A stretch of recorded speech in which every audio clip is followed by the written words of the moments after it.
કેમ છો વિદ્યાર્થી મિત્રો? આજે હું તમને લઈને આવી ગઈ છું ધોરણ 10 ગણિત વિષયમાં સમાંતર શ્રેણીમાં ઉદાહરણ નંબર 3.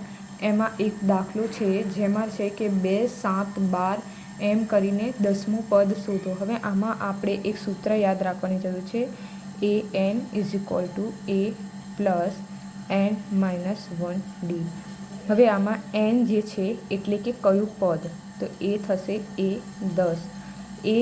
આ એનો મતલબ થાય છે શરૂઆતમાં શું આવે છે તે, તો 2 પ્લસ n-1 એટલે કે આપણને કીધું છે 10મું પદ શોધો, તો 10 - 1 અને ડી એનો મતલબ તફાવત, તો 7માંથી 2 બાદ કરો તો 5, 12માંથી 7 બાદ કરો તો 5, તો આનો તફાવત થાય છે 5.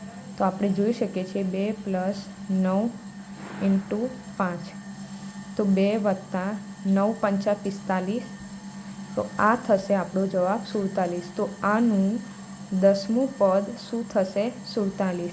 જો તમારામાંથી કોઈને પણ આ વિડીયો સારો લાગ્યો હોય તો લાઇક, શેર અને સબસ્ક્રાઈબ કરો.